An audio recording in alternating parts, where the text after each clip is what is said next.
Hello there, Eggsy here, and welcome to my channel. For those who don't know yet, my channel is related to webcomic, animation, anime, whatever in between. As long as you love those videos, please hit the subscribe button and like button as well if you happen to find this video interesting. We have a good weekend, a good Sunday, a good weather outside, so I'm hoping this video will be better. And so let's get on with the topic. So I'm going to talk to you guys or share to you guys my advice for those hobby artists out there like me. So I am actually a software engineer. I develop Android applications, and yeah, it's kind of busy career given that we are all dwelling in technologies nowadays. And having art for me as some kind of a medium where I can actually express myself, my frustrations, my anger, and whatever, it's actually really helpful for me. So I am doing art as a hobby. And for those who have a different career path as well, who's doing art as a hobby, this video is for you. So my first is you do your own pace. That is my first advice. Sometimes I feel like I am obligated to do more art, like I still have to do art every day, or do I still have to do art every other week? Then I realize it's just a hobby. It's my hobby, and I'm not obligated to do things every single day. So I do art at my own pace. So you do your own pace. That is my first advice, because you don't have to feel stressed. You're already stressed with your work, not related to art. Then you don't have to be stressed doing art. You just do your art, do what you love without without thinking anything. Okay? Don't stress out yourself. Just do your own pace. You don't have to stress that you have to draw this, you have to finish this.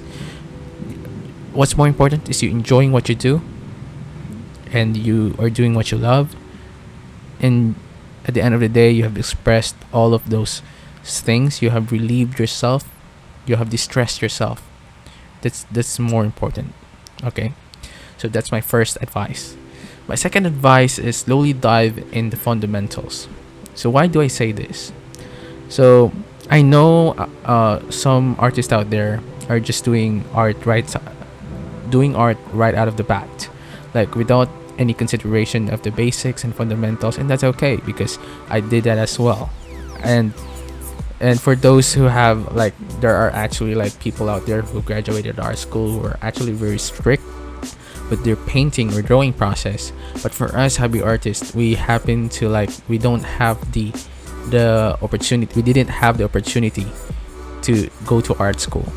Like, whatever the reasons are, we just did art at our own pace. We learn from ourselves. We're self-taught, or from other, like, hobby artists out there. We just, like, learned art from watching videos or whatnot. So if you didn't happen to learn these fundamentals, then I guess if you don't have enough time, just slowly dive in these fundamentals, like every other day, every other week. It actually really is helpful. If you're doing your work and you're finding a way to make your art more efficient and make your art have more impact, then learning the fundamental is really exciting for you. And it's actually really exciting for me, to be honest. I've been starting learning composition and color theory or whatever. Like just this year, I've been trying to apply composition in my art, and I have to say that it actually helped my art pop more. Like, even if I look into my art, it helps my eyes direct into some kind of portion because of some composition. And if you actually shared your art with composition or whatever, for example, if you're doing painting, and there must be like kind of fundamentals, right? In painting or drawing, I guess there's line quality, color, composition, or other elements and principles. If you apply those things to your art, it makes your art more efficient, better, and it helps the both of you, as an artist, as a viewer. And that's why I am actually really sharing this, that we hobby artists should learn the fundamentals, and it will help us very, very significantly. And the next one, my next tip or advice for those hobby artists like me is to learn the theories. We happen to know theories like in science, we have like theory of relativity or the quantum field theory, or there's a lot of theories out there. But all we know is that they are not a fact. They're just like a statement that held true based on a lot of statements out there that are fact. As long as this statement isn't broken, then this is a theory. So if that kind of made what I'm talking about more complicated, but the point is, learning the theory can help you understand where your art is coming from, why are you doing this art, and why does doing like the line quality, the composition, or why does expressing yourself into some kind of substance in your art, whatever that is, you will understand. And the more you understand your art, the more you can express yourself. And that's why learning the theory is kind of interesting and exciting as well, like learning the fundamentals, because the fundamentals come from the theories. And learning this might be new to you, or might be like straining your time schedules. Like I'm actually having a hard time looking for a nice free time for myself to like learn this kind of things. But I find it like every weekend, like applying inch or bits of those learnings into your art is actually really kind of interesting. I hope you do that as well. I believe it will make your art more better, and you will help understand that where is this art coming from. Is this kind of like a formalism where you're actually applying a lot of elements, like you're better in compositions, or is it kind of like some kind of art as a propaganda? We're trying to express something and doing something, or an expression. There's a lot of things. The more you learn, the more you'll understand that your art kind of makes sense. You know what I mean? So you're learning art and you're not lost in it. You know where you're coming from, you know what you're doing, and that helps us hobby artists. And the next one is to don't get discouraged with your art. I have been doing this a lot, like every time I draw something, and at the end I find it very unsatisfying. Like, why did I draw this? Why is this line right here not good? Like, you can do better, right? You can just edit your work, but you don't have time anymore, so you just leave your work be. And like most of hobby artists out there do work and just like work in progress, and they put their work in progress and just put it as work in progress the rest of their years. Like, they didn't happen to have the time to work into it again. So just don't get discouraged. You will get through it. You will work your art like after a month or after a week. As long as you have the time, you will get to it. You don't get discouraged. You will get better. We will get better as a hobby artist. Okay, the next one is don't compare your works with the reach of other artists. Like, if you're on social media, you know that it's gonna be terrifying. If you're posting your art on Twitter, you know it's going to be terrifying, because it's like you're sharing your work in the sea of people, and nobody reacts to your work, nobody likes your work, nobody comments your work, nobody retweets your work, because it's normal. You don't have to force yourself to making something that people like. You just have to enjoy what you're doing, because you make art as a hobby because you love doing it. You don't make art as a hobby because you want people to like your work. I mean, it kind of makes sense. We all want something that people like, right? We want to be liked, I guess, if that makes sense. But you don't make art just for other people. You have to understand that these artists who have a lot of followings and likes have actually build their account for like how many years already, and honed their craft for too long, and have become professional artists along the way. They have their story as well behind that like glamour. So you don't have to think like you have to be like them. As a hobby artist, you don't have to stress yourself into tell yourself that you have to have that lot of likes as well, because we're just learning, we're slowly learning, we're slowly buying the necessary things from the wage that we then the salary that we have from our different work, because we don't have enough resources or time to do art. You have to understand that this is a process, that that having art as a hobby is a process, and you will get better. And as long as you will find a way, you find your niche, you find your fundamentals, and along the way you find you get personal with your art, and that's when the time that you will reach more people that actually resonates with you more. But before the time comes, just don't compare your work with the reach of other artists. Just it's okay to compare your work like constructively, as long as you will understand that, oh, the line art, this art has like kind of this composition and you want to do it as well. Be constructive. Not Do not compare yourself with the reach of other people's work. Okay? And I guess that will actually I hope you understood what what I was trying to say, because I kind of makes sense, right? The next is find your niche. What is find your niche? Like, you find people who have actually a lot of followings, decent amount of followings, have found their niche. Like, they're mostly drawing in some kind of a template, you know, like they have their own kind of line strokes, line arts, color theme scheme, or like composition, or even they're like, some artists draw a lot of anime characters, and some other artists are drawing a lot of certain I mean, they're focused more on one anime. Like, for example, they're doing more art related to this kind of game, like Genshin Impact, Dota.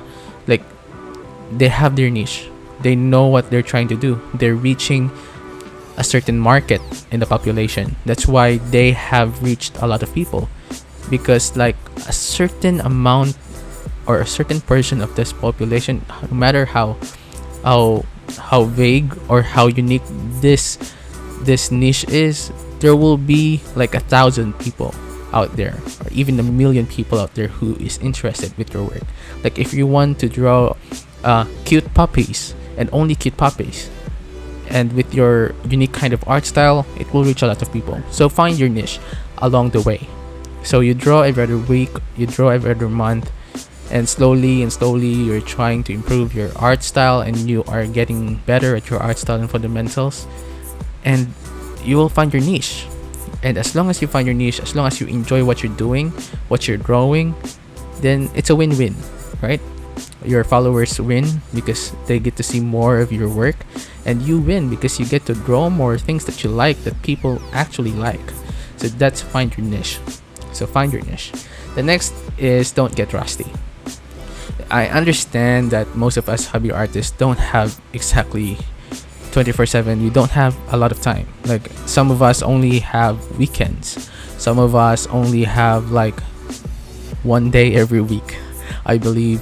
So it's not unfair, because we get to work and get a wage, proper wage, right? We get a proper salary from our work, and we get to buy some art materials from our work. So it's a win-win for us.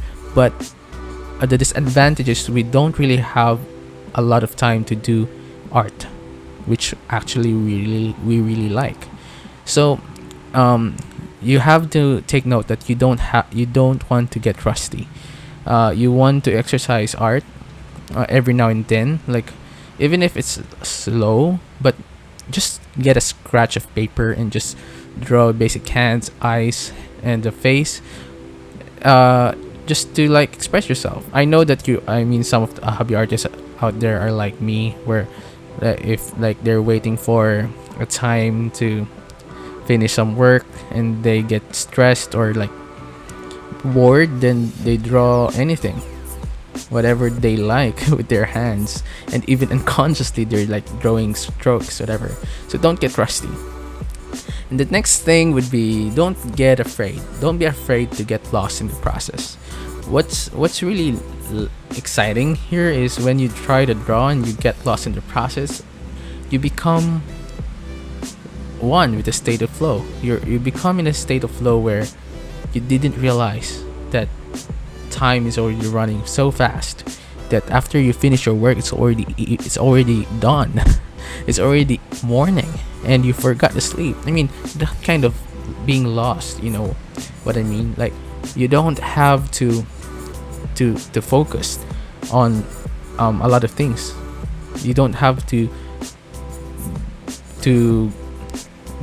guard yourself or keep away from a lot of things. You just be free and get lost in the process, because that helps artists that helps artists draw art that are more resonating with the creators themselves. Like, if you're trying to draw and have become restrictive and is restricted from certain kinds of rules or standards, then that's kind of suck, right? Because you want to draw because you want to express yourself. If you're restricted, then what's the point? So be free, get lost in the process. And we have that moment in time, right, when you draw, and when, even if it's really really tiring, even if we have thrown a lot of scratch of papers out there, we didn't realize that we have already took like 4 hours of time in a day. And that's actually really cool. That's really nice, because we got lost in the process. We got lost along the way, and we didn't need anybody to tell us that we have to do that, right? We just did it to ourselves because we love doing it and we find it interesting. That's why it's kind of fun. That's what makes it fun. And I have been doing that kind of thing like back when I was in elementary or high school. Now that I am busy, I happen to find it difficult. I have to restrict myself into a certain time period. Like, I have to finish this before 12 so that I can get to sleep. But every other day, just learn. Don't forget to lost in the process. Get lost in the process, because that's what makes the process lovely or better or exciting, if you know what I mean. Yes, I guess that's all of it. As a hobby artist, whatever form of art you're doing, like sculpture or theater, music, it kind of makes sense, right? If you're doing it as a hobby, you're having a difficult time because you don't have enough time. But what's the advantage is you have the resources now. Like, you're doing art as a hobby, you're doing a sideline, you have a different kind of job that really earns you money. You can use that. You can use that as an advantage, because you can now buy more art materials because you have enough money to buy art materials or whatever. So it's actually a good thing. But the disadvantage is you don't have enough time for your art. But don't forget this: don't get rusty with your art. Your time will come. You have your own. Everybody has their own pace, and you don't get discouraged, and it will work out at the end of the day. So I guess that's all, guys. I guess it's a lot. I wanted to share a lot of more, but I guess if you have also suggestions and tips for me as well, because I am a hobby artist as well, just write in the comment below and I will read it. And don't forget to like and subscribe as well if you haven't done that yet. But yeah, that's all, I guess. It's a good weekend, so I hope you're having a good time right now. And that's all, guys. Thank you, and I'm out.